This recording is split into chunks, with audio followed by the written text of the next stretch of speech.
Hello everyone, good morning. Welcome to Glance Academy. दोस्तों, आप लोगों ने मेरे साथ तपस्या नोट्स के अंतर्गत एंशिएंट हिस्ट्री को कंप्लीट किया है और वर्ल्ड ज्योग्राफी को कंप्लीट किया। जिस दिन मैंने वर्ल्ड ज्योग्राफी कंप्लीट की थी उस दिन मैंने आप लोगों से कमेंट सेक्शन के लिए भी कहा था कि जो नया सब्जेक्ट आप लोग चलवाना चाहते हो या तो उसका नाम बता देना। अदरवाइज मैंने तो पहले ही कहा था कि आप लोग अगर कमेंट नहीं करोगे तो मैं वर्ल्ड ज्योग्राफी को समाप्त करने के बाद एनवायरनमेंट को शुरू करूंगा, क्योंकि एनवायरनमेंट समझने के लिए सबसे इंपॉर्टेंट है आपकी वर्ल्ड ज्योग्राफी पे समझ बेहतर होना। और वो सारा चैप्टर मैंने कवर किया था, चाहे वो जियोमॉर्फोलॉजी का सेक्शन हो, क्लाइमेटोलॉजी का हो, ओशिनोग्राफी का हो। और अब उन्हीं समझ को बेहतर करने के साथ हम एनवायरनमेंट को और आसानी से समझ सकते हैं। और ऐसा इसलिए भी कह रहा हूँ क्योंकि ये आगामी परीक्षा जो आने वाली है आपकी UP PCS prelims 2024, RO prelims 2024, RO का मेंस 2024 और इसी तरीके से यूपीएससी 2025 का जो प्रीलिम्स होगा, उन सभी के लिए बहुत ही मददगार ये क्लास रहेगी, क्योंकि पूरी तरीके से हैंड रिटन नोट्स हैं। यूपीएससी के और यूपीपीसीएस के सिलेबस को आधार बना के तैयार किया गया है, जिसमें कुछ स्टैंडर्ड बुक्स, एनसीईआरटी बुक्स और कुछ टॉपर्स की कॉपी के भी नोट्स इसमें इंक्लूड किए गए हैं जगह जगह पे पॉइंट वाइज। ठीक है, तो ये पूरी हैंड रिटन नोट्स की सीरीज है। बहुत सारे लोगों ने इसकी पीडीएफ्स को लिया भी और बहुत सारे अपने फीडबैक भी दिए, बेहतर फीडबैक दिए। और इसकी क्लासेस की भी डिमांड हो रही थी कि सर नोट्स तो हमने ले लिए, लेकिन समझने के लिए आपकी क्लास मिल जाए तो और बेस्ट रहेगा। हालांकि इस समय प्रीलिम्स में व्यस्तताएं हैं, मैं भी लगातार आपके साथ काम कर रहा हूं, टेस्ट पेपर की क्लासेस करा रहा हूं, बहुत सारी चीज़ें और कुछ पेंडिंग्स भी हैं। लेकिन उसी दौरान मैंने ये भी सोचा कि थोड़ा थोड़ा ये भी क्लासेस आपकी चलती रहनी चाहिए। और यहाँ पर आप देख भी पा रहे होगे कि ये प्रीलिम्स और मेंस दोनों के लिए बहुत ही इंपॉर्टेंट है हैंड रिटन नोट से। तो वीडियो अच्छी लगी तो लाइक कर देना दोस्तों, और चैनल पे पहली बार हो तो सब्सक्राइब कर लो, क्योंकि इसी प्लेटफॉर्म पर आपको यूपीएससी, यूपीपीसीएस, आरओ से संबंधित सारी इंफॉर्मेशन, सारी तैयारी, सारी पीडीएफ, हर एक चीज़ की अपडेट यहाँ पर मैं देता रहता हूँ। साथ ही साथ वीडियो के नीचे दिए गए टेलीग्राम चैनल को ज्वाइन कर लेना, चैनल पे पहली बार हो तो सब्सक्राइब कर लेना। चलिए शुरू कर लेते हैं हम एनवायरनमेंट। अब यहाँ पर देखिए हमारा जो नोट्स है हम उसी को डिस्कस करेंगे। सबसे पहले आपको एक बेसिक समझ विकसित करनी पड़ेगी, जैसे पर्यावरण और पारिस्थितिकी, जिसे हम कहते हैं एनवायरनमेंट और इकोलॉजी। अगर आप देखोगे इसमें हम क्या क्या चीज़ों को पढ़ने वाले हैं, अगली जो भी हमारी 7-8 क्लासेस या 9 क्लासेस, 10 क्लासेस जो भी होंगी, हम उन टोटल क्लासेस में क्या क्या पढ़ने वाले हैं। जैसे सबसे पहले हम बेसिक कॉन्सेप्ट को पढ़ेंगे, हर एक चैप्टर वाइज जो बेसिक कॉन्सेप्ट होते हैं एनवायरनमेंट से संबंधित, कि जैविक घटक क्या होते हैं, अजैविक घटक क्या होते हैं, पारिस्थितिकी तंत्र को कैसे मेजरमेंट किया जाता है, बायोम क्या होता है, सुपोषण क्या होता है, महासागर में बायोम क्या होते हैं, इन सभी चीज़ों को, जलीय पारिस्थितिकी तंत्र क्या होते हैं, फूड चैन और फूड ट्रैप क्या होते हैं, यानी खाद्य जाल और खाद्य श्रृंखला क्या होती है, इन सभी चीज़ों को हम समझेंगे। साथ ही साथ एनवायरमेंटल ज्योग्राफी भी समझेंगे, जैसे प्रकृति के अंतर्गत जो वनस्पतियां हैं उनकी क्या स्थिति, कौन से ग्लोब के छोर पे या कौन से अक्षांशीय देशों में किस प्रकार की वनस्पति पैदा होती है, साथ ही साथ मिट्टी का निर्माण कैसे होता है, जल का क्या योगदान है, ये हम ज्योग्राफी के अंतर्गत जो एनवायरमेंटल ज्योग्राफी है उसे कवर करेंगे। और इसी तरीके से हम एनवायरमेंटल साइंस को भी कवर करेंगे। जैसे बहुत सारे ऐसे जैविक घटक हैं जिनका प्रयोग करके हम विज्ञान में टेक्नोलॉजी के माध्यम से अपने प्रदूषण को कम कर सकते हैं, शरीर में होने वाली बीमारियों को कम कर सकते हैं, जल के होने वाले प्रदूषण को कम कर सकते हैं, जल को शुद्ध कर सकते हैं, मिट्टी की उर्वरता को बढ़ा सकते हैं। ये सभी चीज़ें हम यहाँ पर सीखेंगे। और इससे रिलेटेड जो आप करंट अफेयर्स के सिनेरियो को देखते हैं, क्योंकि मैंने पहले ही बताया ये प्रीलिम्स के साथ मेंस के लिए भी बहुत इंपॉर्टेंट है, जो आप मेंस की आंसर राइटिंग करोगे उसके लिए भी। यहाँ पर विषय वस्तु का अध्ययन करेंगे, फिर आपदा और प्रबंधन से भी जुड़ेगा भाई, जैसे बाढ़ हो गया, सूखा हो गया, चक्रवात हो गया, सुनामी हो गई, वर्षा हो गई, ये सभी घटनाएं एनवायरमेंटल कैसे प्रभावित होती हैं, तो हम इनको भी पढ़ेंगे इसी से संबंधित। और करंट अफेयर्स के अंतर्गत हमें ये चीज़ें पढ़नी होती हैं कि किसी ऑर्गेनाइजेशन ने अगर एनवायरमेंटल संबंधित कोई समिट की, कोई उस पर जो है कि डिसीजन आया, कोई डिक्लेरेशन हुआ, कोई एग्रीमेंट हुआ भारत का या वर्ल्ड लेवल पे या ग्लोबल स्तर पे, तो उनको आपको जानने को मिलेगा। ठीक है, सम्मेलन हो गया, मिशन हो गया, एक्ट, प्रोटोकॉल, कार्यक्रम और नीतियां जो टोटली पर्यावरण से संबंधित होंगी। ठीक है दोस्तों, तो ये सारी चीजें हम लोग करेंगे। तो यहाँ पर सबसे पहले मैं उम्मीद करता हूँ कि आप लोगों ने शायद कुछ भी नहीं पढ़ा होगा पर्यावरण में, या ये भी उम्मीद कर सकता हूँ कि आप लोगों ने सब कुछ पढ़ा होगा। ये दोनों ही स्टूडेंट के लिए, चाहे वो बिगनर हो चाहे वो पहले से तैयारी कर रहा हो, बहुत ही बेस्ट नोट्स रहेंगे, बहुत अच्छी तरीके से आप इनको समझेंगे। हालांकि पहला लेक्चर है, थोड़ा आपको इंट्रोडक्शन, भूमिका देना जरूरी है, चीज़ें आपको बतानी जरूरी हैं। आगे से हर क्लासेस को हम लोग डायरेक्टली टॉपिक से शुरू कर लेंगे। अब चलिए शुरू करते हैं आज की क्लास को। अब यहाँ पे जो सबसे बेसिक चीज़ें जो कि आप लोगों को पता भी है कि पर्यावरण किसे कहते हैं, भाई परि प्लस आवरण, परि का मतलब होता है चारों ओर, हमारे चारों ओर जहाँ पे हम रहते हैं, यानी हम एक घटक के रूप में हैं, अर्थात एक जैविक घटक के रूप में। बायो कंपोनेंट्स, हमारे चारों तरफ जिस प्रकार का भी आवरण है, आप देखोगे हमारे चारों तरफ एक हवा का भी आवरण होता है जिसको हम वायुमंडल कहते हैं। हम जहाँ पे रहते हैं आसपास स्थल खंड होता है, हम हवा में तो रहते नहीं, एलियन तो है नहीं, और आसपास की अजैविक घटकों से कुछ ना कुछ खाद्य सामग्री भी प्राप्त करते हैं, चाहे वो जल हो या मिट्टी हो। इस तरीके से हम और हमारे चारों तरफ के वातावरण को ही हम पर्यावरण कहते हैं। ये एक छोटी सी लाइन आप इंट्रोडक्शन में भी कहीं पर भी एनवायरनमेंट के क्वेश्चन में यूज कर सकते हो कि हम और हमारे चारों तरफ के वातावरण को पर्यावरण कहते हैं। अब इसमें अगर हम कहें कि वातावरण के अंतर्गत जो पर्यावरण है उसका निर्माण कैसे होता है, जब दो घटक आपस में मिलते हैं, इट मीन्स कि जैविक घटक और अजैविक घटक। जैविक घटक का मतलब होता है दोस्तों जिसमें भोजन बनाने की क्षमता होती है, प्रजनन करने की क्षमता होती है, साथ ही साथ सांस लेने की क्षमता होती है। जैसे पेड़ पौधों को देखो, प्रजनन करके अपनी नई नई जो है कि कॉपीज बनाते हैं, साथ ही साथ भोजन बनाने की क्षमता भी होती है और सांस भी लेते हैं वो। मनुष्य को देख लो या जीव जंतुओं को देख लो, भोजन नहीं बनाते हैं परंतु प्रजनन करने की क्षमता भी होती है, सांस लेने की क्षमता भी होती है, अर्थात उनमें एक जीवन होता है। तो जीवन होने वाले जीवों को हम जैविक घटक कहते हैं और अजैविक घटकों से निर्मित वातावरण को ही हम पर्यावरण कहते हैं। अब अजैविक में क्या होगा, जैसे जिनके पास ये विशेषताएं नहीं होती जो जैविक घटकों के पास थी। आप देखो वाटर को देख लो, जल को देख लो, ये जैविक घटक की तरह कोई सांस तो लेता नहीं है, भोजन तो बनाता नहीं है, रिप्रोडक्शन करता नहीं है। वायुमंडल को देख लो, पृथ्वी की आंतरिक संरचना को देख लो, स्थल खंडों को देख लो, ये सभी चीजें आपकी अजैविक घटक हैं। तो हम जिस जगह पे रहते हैं और हमारे चारों तरफ का जो वातावरण है जो अजैविक घटकों से घिरा हुआ है, इन्हीं के आपस में मिलन बिंदु को हम पर्यावरण कह देते हैं।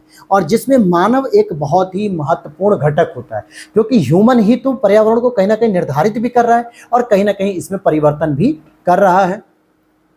अब यहां पर देखते हैं पर्यावरण के अध्ययन का आधार, आखिरकार हमें क्यों पर्यावरण का अध्ययन करना चाहिए। अभी तक आपको लगेगा सर आप टॉपिक के अकॉर्डिंग नहीं पढ़ा रहे, सिलेबस के अकॉर्डिंग नहीं पढ़ा रहे हो, लेकिन भरोसा रखिए एक क्लास आप मेरे साथ पहले करिए, फिर दूसरी तीसरी क्लास से आपको चीजें आगे बढ़ते हुए देखने को मिलेंगी। सारे टॉपिक्स मिलेंगे जो आपके प्रीलिम्स में भी आते हो, मेंस में भी आते हैं, ठीक है। लेकिन उसके पीछे जो बैकग्राउंड होता है, जनरली होता है ना कि जब भी आप किसी किताब को पढ़ते हो तो जनरली पहला चैप्टर हमेशा इजी होता है। आपको लगता है मुझे सब ये पता है, हम सेकंड चैप्टर पे डायरेक्ट चलते हैं, लेकिन बहुत सारे बच्चे ऐसे हैं जिन्हें पहला भी नहीं पता होता है, तो उनके लिए भी हमें स्पष्ट करना होता है। अब यहाँ पे पर्यावरण की हम स्टडी क्यों करें, वाई वो स्टडी, ठीक है। तो पहली चीज हमारा जो उद्देश्य है वो इसलिए है कि हमें इनकी विशेषताओं के बारे में पता होना चाहिए और हमें इसका क्या लाभ मिल सकता है हमें उसका पता होना चाहिए, और हमारे कृत्यों से, हमारे ह्यूमन एक्टिविटी से इनको क्या नुकसान हो रहा है हमें ये भी पता होना चाहिए। इन्हीं सब चीज़ों को जानने के लिए ही हमें इसका आधार मिलता है कि भाई हमें इसका अध्ययन करना चाहिए। जैसे अगर हम प्राकृतिक विशेषताओं की बात करें तो इनमें प्राकृतिक विशेषताओं के तौर पे क्या है, मानव की उत्पत्ति से पहले सभी कुछ नॉन ह्यूमन मेड को ही हम लोग क्या कहते हैं, प्राकृतिक विशेषता। भाई मनुष्य क्या है, प्राकृतिक घटक आपने कह दिया, लेकिन जब मानव पैदा हो गया उसने जितना भी चीज बनाया वो सारा का सारा मैन मेड हो गया, ह्यूमन मेड हो गया। लेकिन मनुष्य के पैदा होने से पहले जितनी भी चीजें थीं, चाहे वो जलमंडल हो, वायुमंडल हो, स्थल मंडल हो, प्रकृति विज्ञान हो, ये सभी चीजें नेचुरल फेनोमेना के अंतर्गत आती हैं और इनकी स्टडी करना ही हम एनवायरनमेंट के अंतर्गत जानते हैं। साथ ही साथ मनुष्य खुद दोस्तों प्रकृति की देन है। कहते हैं ना कि भगवान ने हमें जो पैदा कर दिया, भगवान ने हमारे घर एक लक्ष्मी को जन्म दिया है, भगवान ने हमारे घर एक नारायण को जन्म दिया है, यानी प्रकृति की देन है ये, है ना। तो इसे हम कहते हैं, अर्थात मनुष्य खुद एक नेचुरल घटक है, वो कोई मतलब मैनमेड नहीं है। भले आप कहोगे कि माता पिता के संयोग से हमारा जन्म हुआ है, परंतु माता पिता भी तो कहीं ना कहीं फिर पुराने अगर पूर्वजों तक जाओगे तो भाई वो प्राकृतिक रूप से ही तो पैदा हुए हैं ना। अब यहाँ पे आप देखोगे कि इसमें कौन कौन से घटक आते हैं जो आपकी मानव की प्रकृति से मतलब उत्पत्ति से पहले हैं। जैसे स्थल मंडल हो जाएंगे, वायुमंडल हो जाएगा, जल मंडल हो जाएगा और जैविक समुदाय भी इसके अंतर्गत आ जाएगा। क्योंकि जैविक समुदाय में भले मनुष्य आता हो, अगर आप मनुष्य को हटा दोगे तो आप जीव जंतुओं को देख लो, डायनासोर का युग देख लो, प्रकृति का युग देखो जिसमें पेड़ पौधे हैं, लाइकेन है, मॉस है और ब्लू ग्रीन शैवाल हैं, बहुत सारी चीज़ें ऐसी मिलेंगी जो मनुष्य के पैदा होने से पहले ही थी प्रकृति में, और वो जैविक घटक भी थी क्योंकि वो रिप्रोडक्शन भी कर रहे थे, भोजन भी बना रहे थे, ठीक है, और साथ ही साथ जो है कि सांस लेने की क्रिया भी कर रहे थे। तो कहीं ना कहीं ये सभी घटक किसे कहते हैं, प्राकृतिक विशेषताओं से युक्त होते हैं। और घटक जब हमारी नीड बन जाती हैं तो इन्हें प्राकृतिक संसाधन कह देते हैं। यानी प्रकृति में जितनी भी वस्तुएं उपलब्ध हैं वो एक प्राकृतिक घटक कहलाती है, परंतु जब हमारी वो आवश्यकता बन जाती है, हमें उनसे कुछ अपने काम निकलवाने होते हैं, हमें कुछ अपने स्वार्थ सिद्ध करने होते हैं, तो वो संसाधन बन जाते हैं। इसीलिए ह्यूमन को भी रिसोर्स कहा जाता है, क्योंकि प्रत्येक राष्ट्र की सरकार का ये नैतिक दायित्व होता है कि अपने नागरिकों के संसाधनों का प्रयोग करके अपने राष्ट्र की उन्नति करना। आपने कभी पढ़ा है कि मानव के द्वारा उन्नति हो रही है? हमेशा इकोनॉमिक्स के टर्म्स में पढ़ाया था, ह्यूमन रिसोर्सेज, मानवीय संसाधन। उस मानवीय संसाधन को विकसित करने के लिए उसको अच्छी क्वालिटी की एजुकेशन दी जाती है, हेल्थ क्वालिटी अच्छी होती है, उसकी फूड क्वालिटी अच्छी होती है, उसके रोजगार क्वालिटी अच्छी होती है। इट मीन्स कि अगर आपको मानव को एक संसाधन के रूप में यूज करना है तो उनकी ये विशेषताओं पे ध्यान देना पड़ेगा। तो क्या हुआ कि एक राष्ट्र के लिए हम सभी एक आवश्यक घटक हो गए। इसी तरीके से जब हमारे लिए प्राकृतिक संसाधन बन जाए, प्रकृति में जो भी वस्तुएं उपलब्ध है वो हमारी संसाधन बन जाते हैं, यानी हमारी जरूरत की चीज बन जाती है, तो हम उसे प्राकृतिक संसाधन कहते हैं। एग्जाम्पल के तौर पे आप जंगल को देख सकते हो। फॉरेस्ट से हमें क्या मिलता है? फ्रूट्स मिल जाते हैं, दवाइयाँ मिल जाती हैं, भोजन मिल जाता है, घर बनाने के लिए लकड़ियाँ मिल जाती हैं, खिड़की दरवाजे बनाने के लिए लकड़ी मिल जाती है, किसी काम के लिए औषधि के लिए पेड़ पौधे मिल जाते हैं।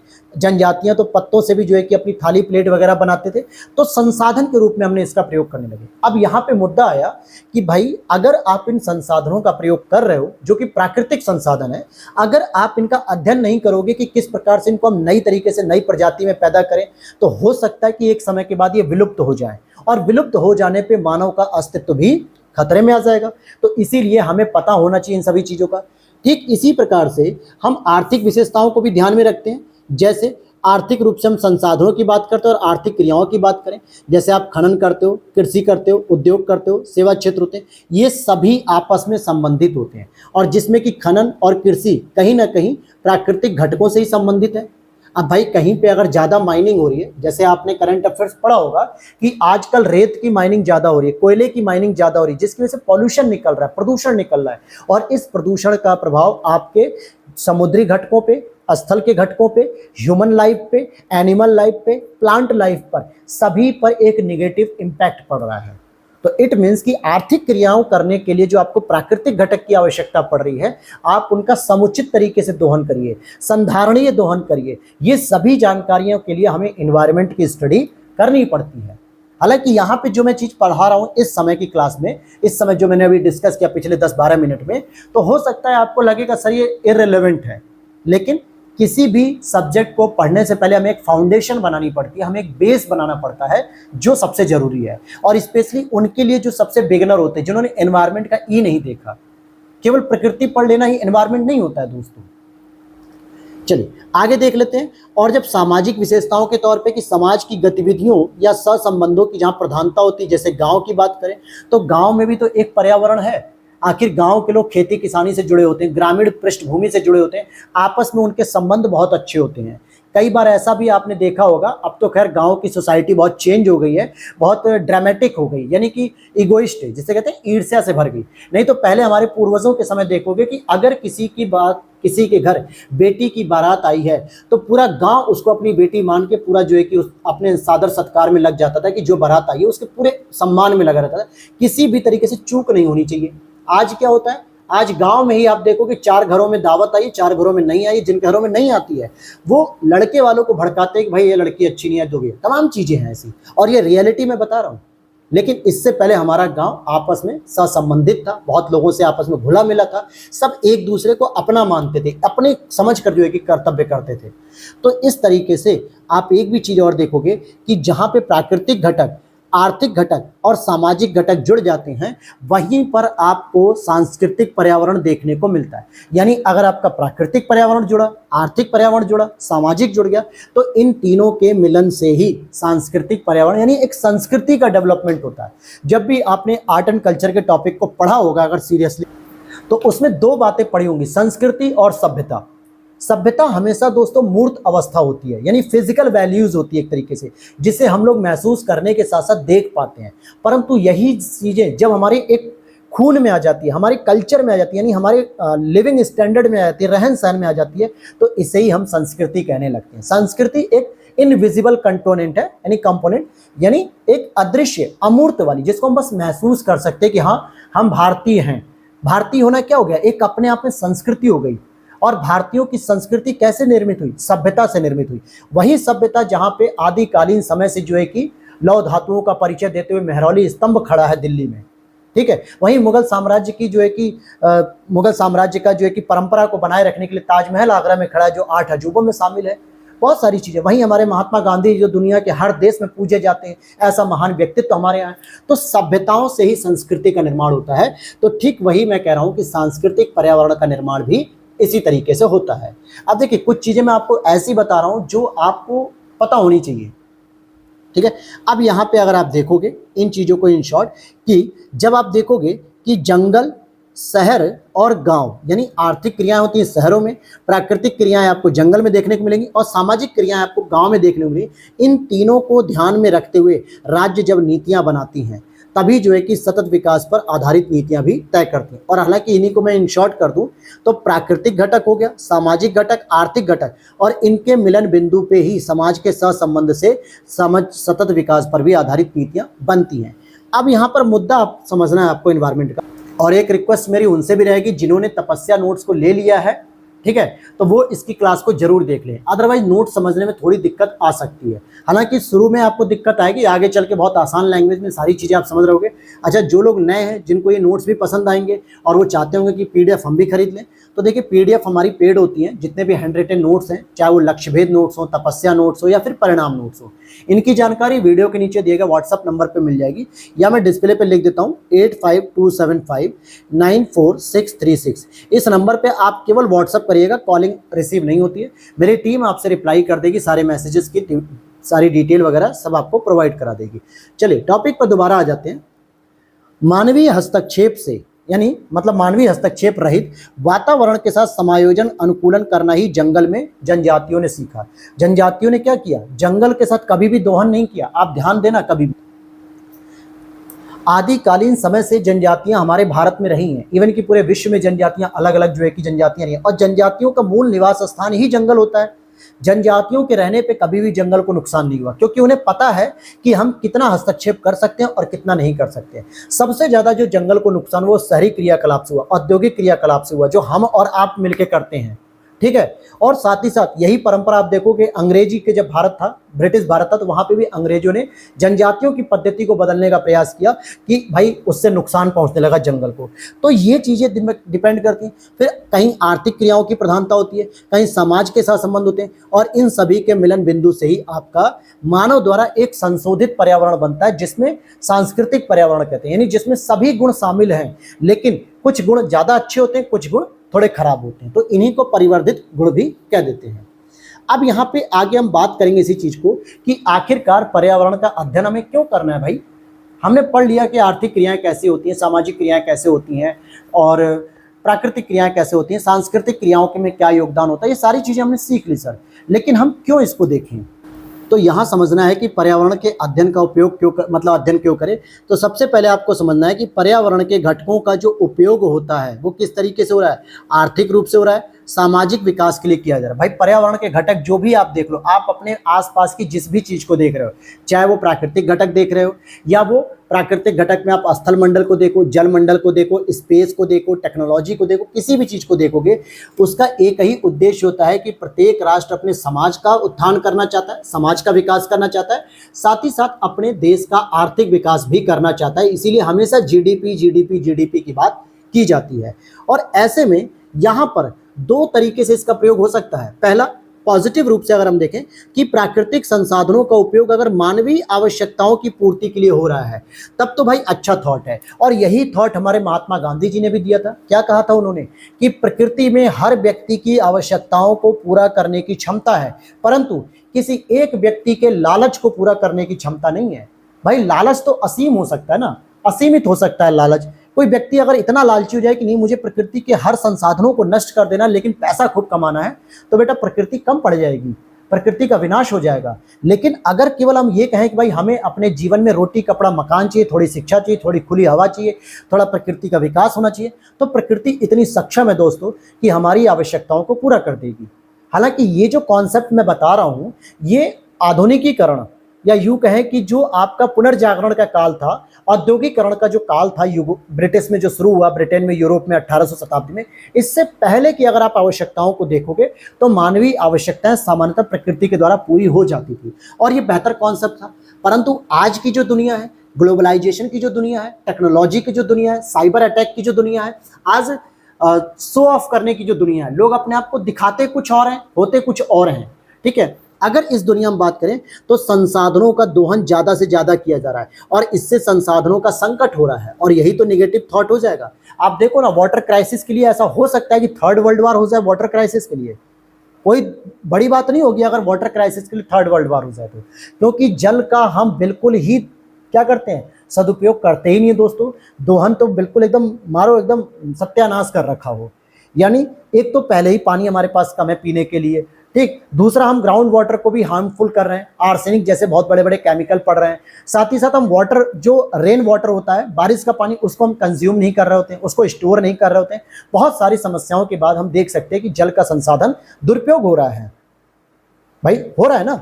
और इसकी वजह से प्रकृति के नियमों का उल्लंघन भी होने से पर्यावरण का प्रदूषण बढ़ रहा है। निम्नीकरण की समस्या, यानी कि पर्यावरण की जो क्षमता थी वो कम होती जा रही है और जिससे प्राकृतिक आपदाओं की तीव्रता और बारंबारता में वृद्धि हो रही है, जो कि एक निगेटिव थॉट है।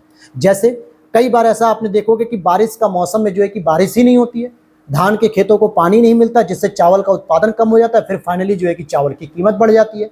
कहीं कहीं ऐसा देखोगे कि इतनी जोर से बारिश होती है कि बाढ़ आ जाती है। अभी देखो केरल में फिर बाढ़ आ गई 2 दिन पहले, दिल्ली में देखो पिछली साल बाढ़ आ गई थी, मुंबई में देखो, चेन्नई में देखो, बेंगलुरु में देख लो, उत्तराखंड में देखो बादल फट गया।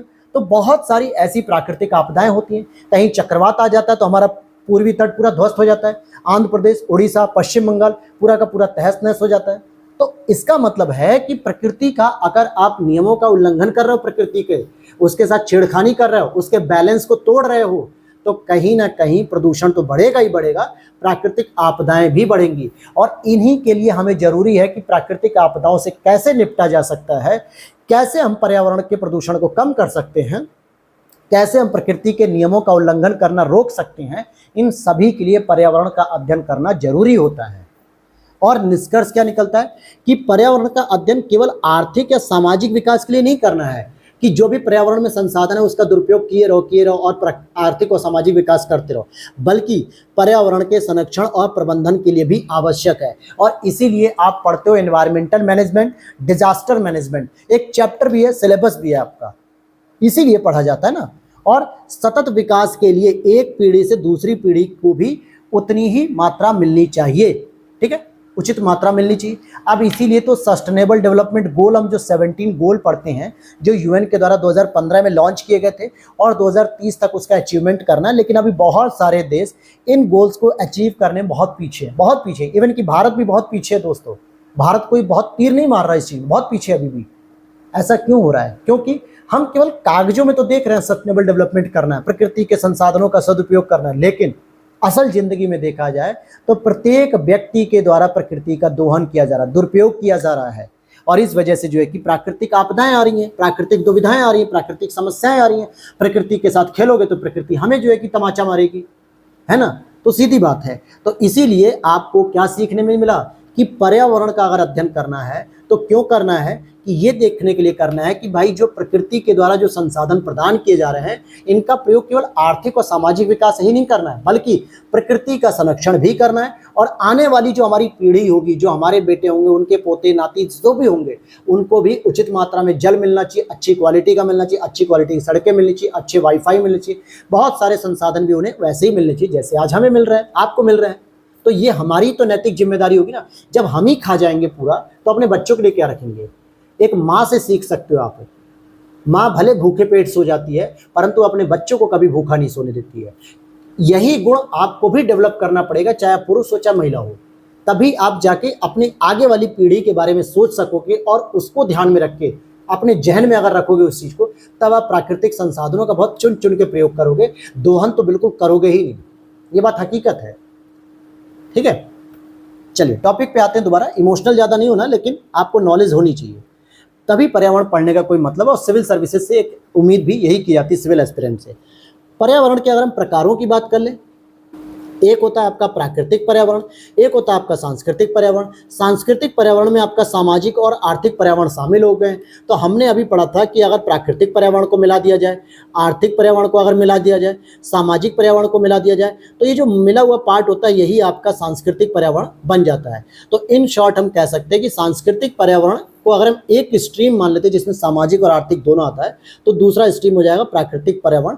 तो टोटली 2 प्रकार के पर्यावरण हो जाते हैं। क्लियर हो गया। अब यहाँ पे जैसे संसाधन जो होते हैं हमारे प्रकृति में उपलब्ध, जब ये हमारी आवश्यकता बन जाते हैं तो हम इनका क्या करते हैं, फिर जब दोहन करने लगते हैं तो इसमें प्रदूषण फैलने लगता है, जिससे अवांछनीय परिवर्तन होता है। और इस प्रदूषण की वजह से हमारे प्राकृतिक संसाधनों का निम्नीकरण होता है। निम्नीकरण का मतलब होता है डिग्रेडिएशन। इट मीन्स उनकी क्वालिटी में गिरावट आने लगती है, और इसका कारण होता है कि गुणवत्ता का ह्रास होने लगता है। क्वालिटी में जब डेप्रिशिएशन होता है, जैसे अगर आप ही देख लो, आप जब तक पढ़ाई कर रहे हो तो आप कई बार ऐसा होता है, मैं खुद जो है कि उस फील्ड में रहा हूँ और मैं भी आज भी फील करता हूँ और करता भी हूँ ये चीज़। हम लोग नॉर्मली किसी ढाबे पे जाके खाना खा लेते हैं, किसी छोटी मोटी दुकान से कपड़े खरीद लेते हैं त्योहारों पे या किसी भी समय कोई ओकेजन वगैरह पे, सस्ते कपड़े खरीद लेते हैं, 1000-500 रुपये में कोई कपड़ा मिल गया, होता है ना।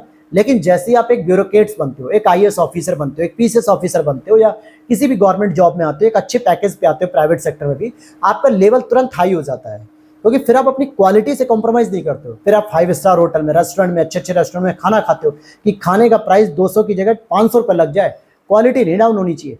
कपड़े के लिए आप 500 छोड़ो 5000 रुपये ले लो सर, लेकिन कपड़े का रंग क्वालिटी डाउन नहीं होना चाहिए। इट मीन्स आप अपनी क्वालिटी से समझौता नहीं करते हो, लेकिन अपनी दैनिक क्रियाकलापों से आप प्रकृति के क्वालिटी से तो समझौता कर रहे हो, प्रकृति की गुणवत्ता गिराते जा रहे हो, तो इसका मतलब है कि नुकसान तो उठाना पड़ेगा।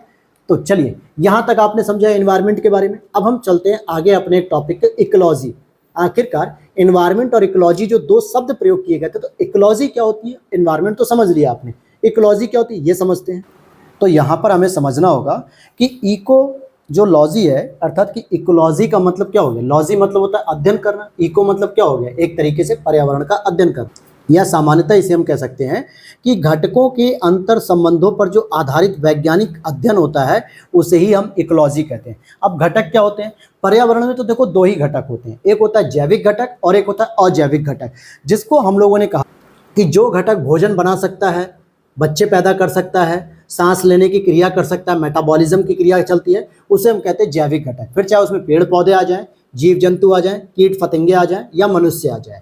और दूसरा होता है अजैविक घटक, जो ये सारे काम नहीं करते हैं, जैसे स्थल मंडल, जल मंडल, वायुमंडल, जैव मंडल, ये सारे के सारे क्या हो जाएंगे, अजैविक घटक हो जाएंगे। और इन दोनों के आपस की क्रिया जो एक दूसरे से अंतर संबंधित और अंतर क्रिया भी होगी, इसी को हम इकोलॉजी कहेंगे। भाई सीधी बात कहें, और इसी के आगे जब आपका इकोसिस्टम लग जाएगा, यानी पारिस्थितिकी तंत्र में कन्वर्ट हो जाएगा, क्योंकि सिस्टम का मतलब क्या होता है, जो घटकों से निर्मित संरचनाएं होती हैं और क्रियात्मक इकाई होती है। घटकों से निर्मित का मतलब क्या हो गया, जहाँ पे जैविक और अजैविक घटकों से जो निर्मित संरचनाएं होती हैं। आप सीधी सी बात देखो ना, आप जहां पर भी रह रहे हो, आपके लिए अजैविक घटक काम कर रहा है कि नहीं। वायुमंडल में जो ऑक्सीजन है वो आप ले रहे हो, तभी तो अजैविक घटक की मदद से आप जीवित रह रहे हो, तो आप हो गए जैविक घटक। और आपके साथ जो अजैविक घटक के रूप में आप जिस पानी को पी रहे हो, जिस स्थल खंड पे रह रहे हो, जिस वायु से हवा ले रहे हो, ये अजैविक घटक हो गए। इन दोनों के मिलने से बनने वाले एक इकोसिस्टम को हम क्या कहेंगे, मतलब एक जो अंतर संबंधी जो क्रिया होगी, इसी को तो हम इकोलॉजी कहेंगे। और आगे चल के जब इसे हम ओडम महोदय का एक जीव वैज्ञानिक जो थे, इन्होंने जैविक स्पेक्ट्रम तैयार किया था जिसमें इकोसिस्टम को समझाने का प्रयास किया था। तो जरा हम लोग उसे समझते हैं। इन्होंने कहा था सिंपल भाषा में कि जैविक घटक कौन होता है, जो स्वयं पदार्थों का संश्लेषण कर सके, यानी कि पदार्थों को बना सके, अर्थात भोजन बना सके, उसे जैविक घटक कहेंगे। बाकी दूसरे अजैविक घटक होते हैं। जब जैविक और अजैविक घटकों के मध्य क्रिया होती है तो उसी को हम पारिस्थितिकी कह देते हैं, या इकोसिस्टम कह देते हैं, या इकोलॉजी भी कह देते हैं। तो एक तंत्र बनता है, एक सिस्टम बनता है। जैसे अब जैविक घटक क्या होगा, जैसे मान लो हमारी बॉडी के अंदर सबसे छोटी इकाई जीन है, ठीक है, और कई सारे जीन जब धीरे धीरे बढ़ेंगे तो क्या होंगे, कोशिका का निर्माण करेंगे। कोशिका से क्या होता है, जीव के अंग बनते हैं, और अंग बनने से क्या होता है, एक जीव तैयार होता है, और कई सारे जीव मिलकर क्या करते हैं, एक जनसंख्या तैयार करते हैं, और कई सारी जनसंख्या एक जगह रहकर क्या करते हैं, एक जैविक समुदाय बनाते हैं। यही तो एक प्रक्रिया है। मतलब जैविक घटक में जीन, उससे बनने वाले जो अंग होते हैं उसे कोशिका, फिर कोशिका से बनेंगे अंग जिसमें हाथ, पैर, मुंह, नाक, कान, और इस तरीके से फिर जीव बनेगा, यानी एक पूरा इंसान बनेगा या जीव जंतु बनेंगे। फिर उनकी जनसंख्या एक अलग हो जाएगी और उनकी पूरी कम्युनिटी को हम जैविक समुदाय कह देंगे। लेकिन ये जिन जो अजैविक घटक हैं जिनका ये प्रयोग करते हैं, जैसे अमीनो अम्ल का प्रयोग करते हैं जीन, और फिर इन्हीं अमीनो अम्लों का प्रयोग करके ही आगे चल के सेल बनाते हैं। फिर सेल भी क्या करती है, इनके समूह को क्या कहते हैं, ऊतक कह देते हैं। फिर यहाँ से अंग, जीव, इस तरीके से तो एक तंत्र डेवलप हो जाता है दोस्तों। कैसा तंत्र होता है, क्योंकि जीन में क्या होता है, कहीं ना कहीं आपको अमीनो एसिड का प्रयोग किया जाता है, जिसमें हम आनुवंशिकी तंत्र कहते हैं, जेनेटिकली कहते हैं, जेनेटिक रिफॉर्म्स। और इसी तरीके से सेल के जो बहुत सारे ग्रुप्स हो जाते हैं तो हम उसे सेल थ्योरी कहते हैं, यानी कि कोशिका तंत्र कहते हैं, सेल का सिस्टम कहते हैं। और ऐसी अंगों का अंग तंत्र, जीवों का जैविक तंत्र, और जनसंख्या का जनसंख्या तंत्र, और जैविक समुदायों का जो तंत्र बनेगा वो क्या बनेगा, पारिस्थितिकी तंत्र बनेगा। और ये किससे क्रिया करेगा, अजैविक घटकों से क्रिया करेगा। तो इन दोनों की क्रिया करने के परिणाम स्वरूप एक पारिस्थितिकी तंत्र बनेगा जिसे हम इकोसिस्टम कहते हैं। अब कमेंट सेक्शन में आप लोग बताइएगा कि इकोसिस्टम किस वैज्ञानिक ने नाम दिया, इकोलॉजी किस वैज्ञानिक ने नाम दिया। जैसे कई बार आप पढ़ते हो ना, एजी टॉन्सले का नाम आता है, अलग अलग वैज्ञानिकों के नाम आते हैं। तो जरा कमेंट सेक्शन में बताइएगा कि इकोसिस्टम वर्ड किसने दिया और इकोलॉजी वर्ड किसने दिया।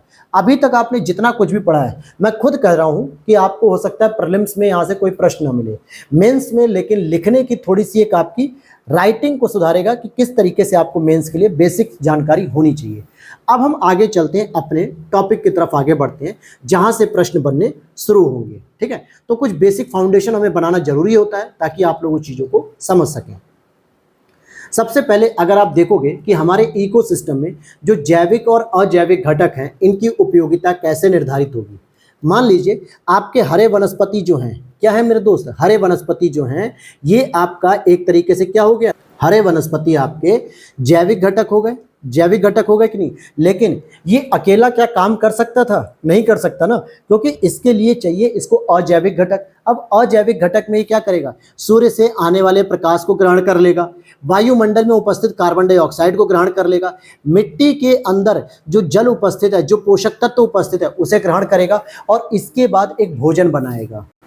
तो यहाँ पर आप देखोगे कि वनस्पति जो कि एक जैविक घटक था और इसने अजैविक घटकों से कार्बन डाइऑक्साइड ले ली, जल, पोषक तत्व, सूर्य का प्रकाश, और एक आपस में क्रिया हुई, इंटरैक्शन हुआ अजैविक और जैविक घटक का, और जिसके बाद इन्होंने एक भोजन बनाया अपने पास। और इस भोजन पर आश्रित रहने वाले उपभोक्ता को प्राथमिक उपभोक्ता कहते हैं, वो भी शाकाहारी ब्रैकेट में लिखना जरूरी है, क्योंकि प्लांट पर निर्भर रहने वाले उपभोक्ताओं को हम शाकाहारी कहते हैं, अर्थात शाकाहारी हो गए।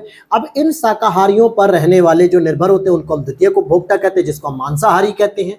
और इनके बाद एक सबसे इंपॉर्टेंट आता है कि जो एक सर्वाहारी होता है, यानी जो प्लांट को भी खाता है, शाकाहारियों को भी खा लेता है और मांसाहारियों को भी खाता है, जिसे हम लोग शाकाहारी के साथ मांसाहारी भी कहते हैं, सर्वाहारी हो जाता है, जो सामान्यतः ह्यूमन नेचर के अंतर्गत पाया जाता है। और इनके साथ एक सबसे इंपॉर्टेंट डीकम्पोजर, जिसको हम लोग कहते हैं अपघटक, जो क्या करता है, इन तीनों स्तरों से, चाहे वो प्लांट से हो, चाहे प्राथमिक उपभोक्ता से हो, चाहे द्वितीय उपभोक्ता से जो प्राप्त कार्बनिक पदार्थ होते हैं, इनका ये विघटन करता है, छोटे छोटे मॉलिक्यूल्स में तोड़ देता है। इसी को कहा जाता है पूरा एक फूड चेन। और ये फूड चेन कैसे बनी है, जैविक और अजैविक घटकों के संयोग से। अगर प्लांट अजैविक घटकों से सूर्य का प्रकाश, कार्बन डाइऑक्साइड, जल, मिट्टी, अगर ये सब नहीं लेता तो भला वो भोजन कैसे बनाता, और जब भोजन नहीं बनता तो प्राथमिक उपभोक्ता, द्वितीय उपभोक्ता कैसे निर्भर रहते एक दूसरे पर। तो इसका मतलब हो गया जैविक और अजैविक घटक is the most important activity. जिसके बाद आप देखोगे कि इनके पूरे समूह को हम क्या कह देते हैं, इकोसिस्टम के पूरे समूह को हम बायोम कहते हैं। अर्थात इकोसिस्टम कैसे डेवलप हुआ दोस्तों, जहां मैंने अभी बताया था आपको कि जब जैविक घटक यानी ओडम महोदय ने यही तो कहा कि जब भी जैविक घटक अजैविक घटक के साथ अंतर क्रिया करेगा, इंटरैक्शन करेगा, तो एक सिस्टम बनेगा, उसको हम लोग कहते हैं इकोसिस्टम। और इकोसिस्टम जब कई जगह ऐसे देखने को मिलेंगे, कई जगह आपको प्लांट के ऊपर निर्भर रहने वाले प्राथमिक उपभोक्ता, उनके ऊपर निर्भर रहने वाले मांसाहारी, और फिर सभी के ऊपर निर्भर रहने वाले सर्वाहारी, फिर अपघटक, इनकी पूरे एक प्रोसेस को जब हम इकोसिस्टम कहेंगे। और बहुत सारे ऐसे इकोसिस्टम जब देखने को मिलेंगे तो इनके ग्रुप्स को हम लोग बायोम कहेंगे। क्या कह देंगे दोस्तों, बायोम कह देंगे। और बायोम के ग्रुप्स को हम लोग क्या कहेंगे, जैव मंडल कहेंगे। ध्यान से समझो कि आपको पूरे अगर इकोसिस्टम की स्टडी करने को कह दिया जाए, इट मींस कि आप उस इकोसिस्टम में प्लांट का अध्ययन कर रहे होगे, मानव का अध्ययन कर रहे होगे, जीव जंतु का अध्ययन कर रहे होगे, डिकम्पोजर का अध्ययन कर रहे होगे, बायो अजैविक घटकों के अंदर सूर्य का प्रकाश का अध्ययन कर रहे होगे, कार्बन डाइऑक्साइड का अध्ययन करोगे, जैविक पोषक तत्वों का, मृदा का, जल का, इन सब का अध्ययन करोगे। सोचो कितनी कॉम्प्लिकेटेड स्थिति है, लेकिन इन्हीं के पूरे ग्रुप्स को हम बायोम कहते हैं। और जब बहुत सारे बायोम आपके एक जगह इकट्ठे हो जाते हैं तो उसको हम जैव मंडल कह देते हैं। तो इट मीन्स कि यह एक जटिल और वृहद पारिस्थितिकी तंत्र हो गया। अच्छा, बायोम की बात करें, क्योंकि बायोम अब हमारा एक टॉपिक आ चुका है। अब अगर आप देखो धीरे धीरे हम लोग टॉपिक में एंट्री कर रहे हैं। बायोम की बात करें तो बायोम क्या होता है? हैबिटेट इसे कहते हैं। हैबिटेट मतलब जहां पे रहने का स्थान होता है, जीव जंतुओं के, प्लांट का रहने का स्थान होता है, जहां पे इकोसिस्टम डेवलप होते हैं, उसी को हम बायोम कहते हैं। जैसे एक समुद्री बायोम हो गया, एक स्थलीय बायोम हो गया। भाई समुद्र के बायोम की बात बाद में करेंगे। स्थल के बायोम की अगर हम देखें तो सबसे पहले वन देखने को मिलेगा। वन के अंतर्गत आपको वनस्पति, उपभोक्ता और जो शाकाहारी, मांसाहारी सभी कुछ मिलेंगे। फिर वन के बाद एक आपको सवाना देखने को मिलेगा, जहाँ पे वृक्ष और घास के मैदान देखने को मिलेंगे। अभी आप लोगों ने अगर मेरे साथ वर्ल्ड ज्योग्राफी को कंप्लीट किया होगा तपस्या नोट्स की क्लासेस में, जहाँ पर मैंने क्लाइमेटोलॉजी के अंतर्गत आपको विश्व के जलवायु प्रदेश बताए थे, जिसमें विषुवत-रेखीय वन के बारे में बताया था, सवाना के बारे में, स्टेपी के बारे में बताया था, टैगा शंकुधारी के बारे में बताया था, लॉरेंशियल तुल्य प्रदेश, मानसूनी तुल्य, भूमध्य सागरीय, ब्रिटिश तुल्य, ये सारे प्रदेश बताए थे। ये सभी क्लाइमेटिक जोन होते हैं और इन्हीं का प्रयोग अब आप एनवायरनमेंट में कर रहे हो। मैंने इसीलिए तो कहा था कि ज्योग्राफी के बाद हम एनवायरनमेंट की स्टडी करेंगे। तो यहाँ पे वन हो गया, सवाना हो गया, और स्टेपी आता है घास का मैदान, फिर टैगा आपके शंकुधारी वृक्ष, फिर मरुस्थलीय बायोम और टुंड्रा बायोम। तो एक तरीके से आपने ये देख लिया कि जितने हमने मुख्य मुख्य जो विश्व के जलवायु प्रदेश पढ़े थे, वो जो भी विशेषता थी वहाँ की, वही विशेषताओं पर आधारित होते हुए हमने पर्यावरण का अध्ययन कर लिया। यहाँ पे क्या कर लिया? पर्यावरण का अध्ययन कर लिया। अब जरा हम और आगे बढ़ते हैं। तो यहाँ पर अगर आप इन शॉर्ट अगर देखना चाहोगे तो भाई पारिस्थितिकी तंत्र जो होते हैं यानी इकोसिस्टम, और इकोसिस्टम को सामान्य भाषा में मैंने क्या कहा? जैविक और अजैविक घटकों के बारे में। और इनके जो ग्रुप्स होते हैं उन्हें हम बायोम कहेंगे, यानी कई सारे इकोसिस्टम मिलकर बायोम बनाएंगे और कई सारे बायोम मिलकर जैव मंडल बनाएंगे। लेकिन जैव मंडल का अगर हमें अध्ययन करना है तो क्यों ना हम इसकी सबसे छोटी यूनिट का अध्ययन कर लें, और वो सबसे छोटी यूनिट क्या हो जाएगी? इकोसिस्टम। यानी अगर हम एक जगह के इकोसिस्टम का अध्ययन कर लेंगे तो हम कह सकते हैं कि यही same process, same study law आपके जैव मंडल में भी लगेगा, जिसको हम बायोस्फीयर भी कह देते हैं। बायोस्फीयर रिजर्व पढ़ते हो ना, जैव मंडल आगार, जो हमारे भारत में 18 बायोस्फीयर रिजर्व है, जिसमें 12 आपके यूनेस्को में नॉमिनेटेड हैं। जैसे नोकरेक हो गया, पंचमढ़ी हो गया, अगस्त मलाई हो गया, मानस हो गया, डिब्रू सैखोवा हो गया, अंडमान निकोबार हो गया, पन्ना हो गया। तो ये जो 18 बायोस्फीयर रिजर्व है, ये बड़े स्तर के हैं, जिसके अंतर्गत आपने बायोम पढ़ा, पारिस्थितिकी तंत्र पढ़ा, ये पूरी तरीके से। अब अकॉर्डिंग टू ओडम महोदय के अनुसार कि जैविक और अजैविक घटकों के मिलने से संरचनात्मक और क्रियात्मक तंत्र का विकास होता है, और इसे 6 स्तरों में डिवाइड किया गया, जिसमें एक हमारा इकोसिस्टम भी अल्टीमेटली जाके तैयार हो जाता है। और इसमें संगठन और संरचना की दृष्टि से लगभग एक समान होते हैं, परंतु प्रजाति स्तर पे भिन्नता होती है। भाई देखो, पारिस्थितिकी तंत्र कहीं पर भी बनेगा तो उसका संगठन और संरचना तो एक जैसी होगी। कैसे बनेगा? जहां कहीं भी जैविक घटक और अजैविक घटक जब एक साथ मिल जाएंगे, आपस में इंटरेक्शन करेंगे, तो वहां पे इकोसिस्टम बन जाएगा। इट मीन्स कि उसके संगठन और संरचना तो एक जैसी होगी, लेकिन उसमें पाई जाने वाली जो प्रजातियां होंगी, जो जनसंख्या होगी, जो जीव जंतु होंगे, जो मनुष्य होंगे, जो प्लांट होंगे, वो तो अलग अलग हो सकते हैं ना। भाई रेगिस्तान में भी तो इकोसिस्टम बनेगा, उसका अगर संगठन कैसा होगा? अजैविक और जैविक घटक के मिलने से। परंतु वहां पे पाई जाने वाली प्रजाति विभिन्नता तो अलग होगी। वहां पे आपको कटीले वन मिलेंगे, ऐसे वन मिलेंगे जिनकी जड़ें बहुत लंबी गहरी होंगी। ऐसे जीव जंतु मिलेंगे जो सामान्यतः कम पानी पीकर भी गुजारा कर सकते हैं। परंतु अगर आप विषुवत रेखीय क्षेत्रों में देखोगे, जहां पे बहुत घने घने जंगल पाए जाते हैं, वहां पर भी उन जंगलों का विकास जैविक और अजैविक घटकों के मध्य अंतःक्रिया से हुआ है। परंतु वहां पे पाई जाने वाली प्रजातियां बहुत ही खतरनाक पाई जाती हैं, जो बहुत जहरीली भी होती हैं, बहुत विषैली होती हैं, बहुत घने जंगल भी डेवलप होते हैं। तो कहने का स्तर हो गया कि प्रजाति स्तर पे तो भिन्नता देखने को मिलेगी इकोसिस्टम में, परंतु संगठन और संरचना तो लगभग एक जैसे मेरे दोस्त। अब जैविक की बात करेंगे तो उत्पादक स्तर पे आपको प्राकृतिक वनस्पतियां, जो कि सबसे इंपॉर्टेंट होती है, और इनके संबंध में विशेषता के आधार पर हमने स्थलीय बायोम को डिवाइड किया, जो जलवायु प्रदेश के आधार पर ही जैविक कटिबंध भी कहे जाते हैं। अब जिसने जलवायु प्रदेश मेरे साथ पढ़ लिया, विश्व के स्तर पर लगभग 8 से 9 हमने जलवायु प्रदेश पढ़े थे। लॉरेंशियल पढ़ा था, टुंड्रा पढ़ा था, टैगा पढ़ा था, ब्रिटिश तुल्य पढ़ा था, भूमध्य सागरीय पढ़ा था, मरुस्थलीय पढ़ा था, सवाना और स्टेपी, मानसूनी, चीन तुल्य, विश्वत रेखी। तो ये 10-12 प्रकार के जो आपने पढ़े थे, इन्हीं के आधार पे स्थलीय बायोम का भी हमने डिवीजन कर दिया। तो अभी तक हमने ज्योग्राफी में तो हर एक एक्टिविटी को देखा था, ह्यूमन एक्टिविटी, इकोनॉमिक एक्टिविटी, सारी चीजें। लेकिन अब उसी क्लाइमेटिक जोन में आप केवल पर्यावरण का अध्ययन करोगे, प्रकृति का अध्ययन करोगे, वनस्पति का अध्ययन करोगे, तो वहां की जलवायु आपको पता है, कहाँ पे तापमान अधिक है, कहाँ पे कम है, कहाँ पे वर्षा होगी, कहाँ पे अनुतट पवन होगी, कहाँ पे अपतट पवन होगी, कौन तट के समीप है, कौन तट से दूर है, वहां पे जैसी वर्षा होगी वैसे एनवायरमेंट होगा।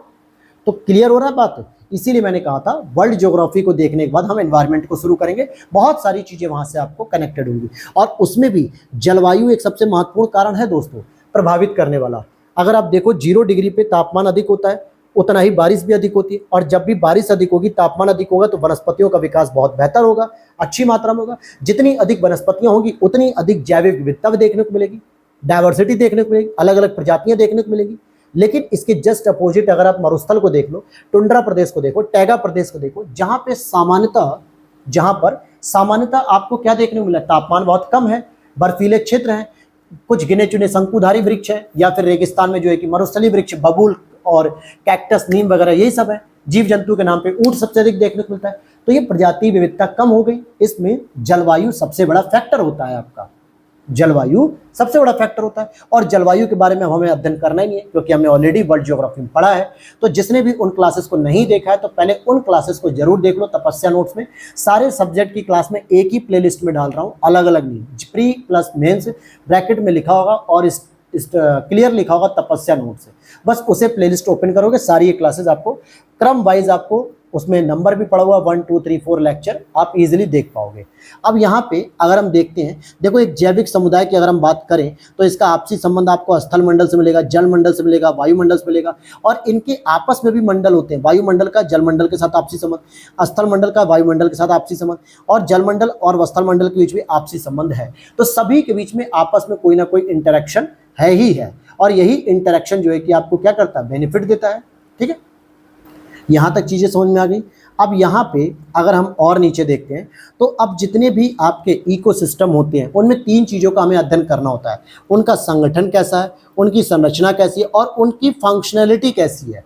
अर्थात कोई इकोसिस्टम अगर मरुस्थलीय क्षेत्र में डेवलप है तो जाहिर सी बात है उनकी संगठन संरचना तो एक जैसी होगी, लेकिन उनकी प्रोडक्टिविटी, उनकी कार्य क्षमता ये कम होगी, क्योंकि वहाँ पे जैविक विविधता बहुत कम देखने को मिलेगी। वहाँ पे गिने चुने जानवर देखने को मिलते हैं, क्योंकि वहाँ पे वनस्पतियाँ कम है। लेकिन वहीं अगर आप विषुवत रेखा पे बात कर लो, सवाना पे बात कर लो, मानसूनी जलवायु पे बात कर लो, तो वहाँ पर आप देखोगे संगठन संरचना तो एक होगी, एक जैसी, लेकिन उनकी कार्य क्षमता, उनकी जो प्रोडक्टिविटी होती है वो अलग अलग होती है। इसीलिए आप देखो अमेजन का वर्षावन सुना होगा आपने, अमेजन का जंगल जो साउथ अमेरिका में कितना घना पाया जाता है। ऐसा भी सुनने में आता है कि वहाँ बहुत बड़ा एक एनाकोंडा भी जीवित है। कौन सा है पता नहीं एनाकोंडा, लेकिन है तो क्यों है, क्योंकि भाई वो ऐसी जगह पे है जहाँ पे बहुत सारी जो है कि विविधताएं पाई जाती हैं, बहुत सारे उसके लिए क्लाइमेटिक जोन पाए थे। इसका मतलब हो गया कि हम अगर जैव मंडल का अध्ययन करना चाह रहे हैं तो उसकी सबसे छोटी इकाई अगर हम इकोसिस्टम का अध्ययन कर लेंगे तो सेम प्रोसेस हम जैव मंडल में भी लगा सकेंगे या बायोम में भी लगा सकेंगे। तो अभी हम पढ़ेंगे इकोसिस्टम। देखो आप धीरे धीरे मेरे साथ आगे बढ़ रहे हो। पहले पर्यावरण को आपने समझा, फिर इकोलॉजी को समझा, फिर इकोसिस्टम को समझ लिया कि किसे कहते हैं इकोसिस्टम। अब इकोसिस्टम की जो संगठन और संरचना है उसको पढ़ रहे हैं, क्योंकि लगभग सेम होता है। फिर उसकी प्रोडक्टिविटी क्या होती है उसको हम लोग पढ़ रहे हैं। धीरे धीरे आप इन सब चीज़ों को पढ़ते जाओगे मेरे साथ, तो आगे चल के आप मेरे साथ बायोम वगैरह इन सारे चैप्टर्स को पढ़ोगे, जो आपके एनवायरनमेंट में प्रीलिम्स और मेंस दोनों में डायरेक्टली प्रश्न बनते हैं। आपके सामने जो डायग्राम दिख रहा है बस यही आज की क्लास का लास्ट लेक्चर रहेगा। फिर इसके बाद हम अगली क्लास कल करेंगे। तो देख लेते हैं इस क्लास को भी।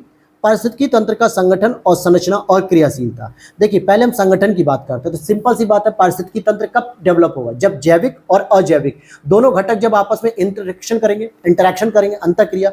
तो जिसमें आप देखोगे उत्पादक अगर हो गया, जो पर्यावरण से CO2 ले रहा है, सूर्य का प्रकाश ले रहा है, जल और पोषक तत्व भी जमीन से ले रहा है, हालांकि बाई प्रोडक्ट के रूप में ऑक्सीजन रिलीज करता है।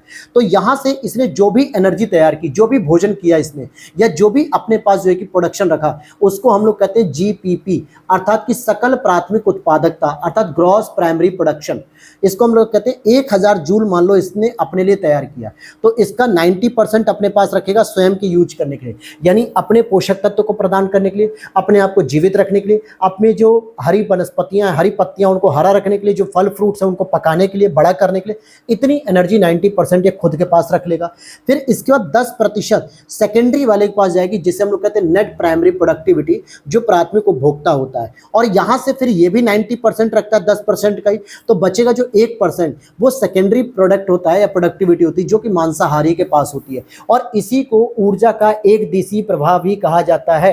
हालांकि इसको मैं आगे बताऊंगा बायोम वाले स्ट्रक्चर चैप्टर में, वहां पे भी इसको समझाऊंगा कि कैसे ऊर्जा का एक दिशीय प्रवाह इसे कहा जाता है। यानी ये जो थ्योरी थी लिंडमैन ने दी थी कि प्रत्येक घटक अपने मेटाबॉलिज्म की क्रिया करने के लिए, अपनी एनर्जी लेवल को मेंटेन रखने के लिए 90% एनर्जी का प्रोडक्शन अपने पास रखता है, 10% अपने दूसरे निर्भर वाले ग्रुप को दे देता है। और सेम वही 10% वाले में से भी 90% अपने पास रखता है और 10% आगे रिलीज कर देता है। तो इस तरीके से पूरे घटक हो गए। अब यहाँ देखोगे कि कार्बन डाइऑक्साइड और जल को ग्रहण किया, सूर्य ऊर्जा ली, तो यहाँ पे बायोमास एनर्जी बन गई। ठीक है, C6H12O6। ध्यान देना कि अलग अलग चैप्टर के अनुसार बस इनके नाम बदलते हैं, घटक वही है। आप जब इसे साइंस में पढ़ते हो तो इसे कार्बोहाइड्रेट कहते हो, या स्टार्च कहते हो, या भोजन कहते हो, मंड कह देते हो। मंड हो गया, स्टार्च हो गया, कार्बोहाइड्रेट, फॉर्मूला वही है C6H12O6, इट मीन्स कि भोजन हो गया। लेकिन जब आप इसे एनवायरमेंट में पढ़ रहे हो तो आप इसे बायोमास एनर्जी कह रहे हो, अर्थात एक जैविक घटक के पास कितना मास हुआ, यानी कितना उसके पास जो है कि बायो मतलब जैविक घटक के पास कितनी उसके पास जो है कि ऊर्जा प्राप्त होने की क्षमता हो गई। और इसी को जब आगे मेटाबॉलिज्म की क्रिया करके तोड़ा जाता है तो कार्बन डाइऑक्साइड अलग निकलता है, जल अलग निकलता है, और एटीपी फॉर्म में एनर्जी हमें मिलती है। इट मीन्स आप देखोगे कि CO2H2 तो यहां भी था, तो क्या बदल गया भाई, सोलर एनर्जी तो एटीपी के फॉर्म में कन्वर्ट हो गई। तो इसी को हम देखेंगे कि मेटाबॉलिज्म की क्रिया कहते हैं। और ये भी कई बार पूछा था, सरल कार्बनिक पदार्थ जब जटिल कार्बनिक पदार्थ में कन्वर्ट होते हैं तो इसे हम एनाबॉलिज्म कहते हैं, और जब जटिल कार्बनिक पदार्थ सरल कार्बनिक पदार्थ में टूटते हैं तो इसे हम कैटाबॉलिज्म कहते हैं। और इन दोनों प्रक्रियाओं को हम मेटाबॉलिज्म कहते हैं। कई बार कहा जाता है ना कि डॉक्टर कहता है आपके बॉडी का मेटाबॉलिज्म ठीक है। कई बार आप जिम ट्रेनर्स के मुंह से भी सुनते हो भाई आपका मेटाबॉलिज्म बढ़िया है। मेटाबॉलिज्म कुछ और नहीं होता है, सिंपल भाषा में कहें आपके भोजन पचाने की क्षमता, और भोजन से जो विटामिन, प्रोटीन, कैल्शियम, मिनरल जो मिलने चाहिए उसको एब्जॉर्व करने की जो क्षमता है आपके मसल्स की, सेल की, ठीक है, और टिश्यूज की, इसी को मेटाबॉलिज्म कहते हैं। तो जाहिर सी बात है जब आप कोई खाना खा रहे होते हो तो जटिल कार्बनिक पदार्थों को सरल कार्बनिक पदार्थों में तोड़ोगे, कैटाबॉलिज्म। कुछ ऐसे पदार्थ होते हैं जो सरल से कठिन में टूटते तो एनाबॉलिज्म। इसी को कहा जाता है मेटाबॉलिज्म का चक्र। ठीक है, तो यहाँ तक आज आपने बहुत कुछ सीखा होगा, मैं उम्मीद करता हूँ। और वीडियो अच्छी लग रही है तो प्लीज़ अपने भाई के चैनल को लाइक कर देना और सब्सक्राइब जरूर करना, साथ ही साथ और भी दोस्तों के साथ शेयर करना। मैं बहुत ही, हमारी टीम और मैं दोनों ही लोग मिलकर जो है कि बहुत हार्ड वर्क करते हैं, और आप उस हार्ड वर्क के सम्मान भी करते हो, ये भी मैं जानता हूँ, बहुत लाइक भी करते हो, पसंद भी करते हो। लेकिन फिर भी हम लोगों का एक लालच रहता है जो आपसे कहते हैं कि सब्सक्राइब कर लेना और दोस्तों के साथ भी शेयर कर देना। ठीक है, तो यहाँ तक चीज़ें समझ में आ गई होंगी। अब हम लोग कल अपने नेक्स्ट टॉपिक पे चलेंगे, जियोकेमिकल साइकिल, भू जैव रासायनिक चक्र। क्या कहते हैं सर? भू जैव रासायनिक चक्र, जहाँ से आपने कई बार ऐसे टर्म सुने होंगे, क्या चीज़ कि बायो एक्यूमुलेशन या जैव संचयन किसे कहते हैं, या बायो मैग्निफिकेशन, भू जैव आवर्धन किसे कहते हैं, ठीक है, नॉन बायोडिग्रेडेबल किसे कहते हैं, या भू जैव रासायनिक चक्र किसे कहते हैं। ये सारी चीज़ें आपने सुनी होगी। इवन कि जैव विविधता का ह्रास कैसे होता है। तो ये सारे टर्म्स अब आपके सामने आने वाले हैं, जो बहुत ही स्टैंडर्ड तरीके, सारी चीज़ें आपको बहुत क्लीन तरीके से सही रहेंगी, मतलब पूरी तरीके से आप क्लियर कट रहेगा आपके सामने हर एक चीज़ के बारे में। तो बहुत अच्छे से आपको तैयार हो जाएगा। एनवायरनमेंट जब आप इसका बेसिक पढ़े रहोगे तो रटने में टाइम नहीं लगेगा। फिर आप जो रटते हो ना, नेशनल पार्क रट लिए, बायोस्फीयर रिजर्व रट लिए, ये रट लिया, वो रट लिया, प्रोटोकॉल्स रट लिए, या जो ग्लोबल स्तर पे इंडिया लेवल पे जो प्रोटोकॉल्स हैं, या पर्यावरण जो अधिनियम होते हैं, वन्य जीव अधिनियम, ये सारी चीज़ें यहाँ से तैयार हो जाएंगी। बेसिक आपका तैयार रहे, कॉन्सेप्ट मजबूत रहेगा ना, तो फैक्ट तो ऑटोमेटिकली तैयार होते हैं दोस्तों। अगर केवल फैक्ट तैयार करोगे और कॉन्सेप्ट नहीं तैयार हुआ ना, तो आप केवल रटते रह जाओगे, और क्वेश्चन जैसे ही घूमता है उसकी भाषा बदलती है, आपके उत्तर बदल जाते हैं, क्योंकि आप उत्तर गलत करने लगते हो, क्योंकि आप तो रट के आए थे, कॉन्सेप्ट तो तैयार किया नहीं। और जिसका कॉन्सेप्ट तैयार होता है उसको जो है कि फिर प्रीलिम्स निकालने में दिक्कत नहीं होती, मेंस लिखने में दिक्कत नहीं होती, क्योंकि ये सारी चीज़ें उसे पता होती है। तो मैं भी ये उम्मीद करूंगा कि आप लोग भी कॉन्सेप्ट को अच्छे से समझिए। अगर आपको लगता है कि नहीं सर पीडीएफ की हमें जरूरत नहीं है, केवल क्लास से काम चल सकता है, तो बेस्ट है आप क्लास ही देखो। लेकिन मैं चाहता हूं कि हिंदी मीडियम के स्टूडेंट के जो रिजल्ट बिगड़ रहे हैं उनको सही करने में थोड़ी सी बस मैं मदद करना चाह रहा हूं, और कुछ नहीं, ताकि आप बेहतर तरीके से चीज़ों को समझ पाए। तो चलिए, उम्मीद करता हूँ वीडियो अच्छी लगी होगी, तो शेयर करना दोस्तों, और साथ ही साथ चैनल को फॉलो करना। मिलता है नेक्स्ट वीडियो में। Thanks for watching.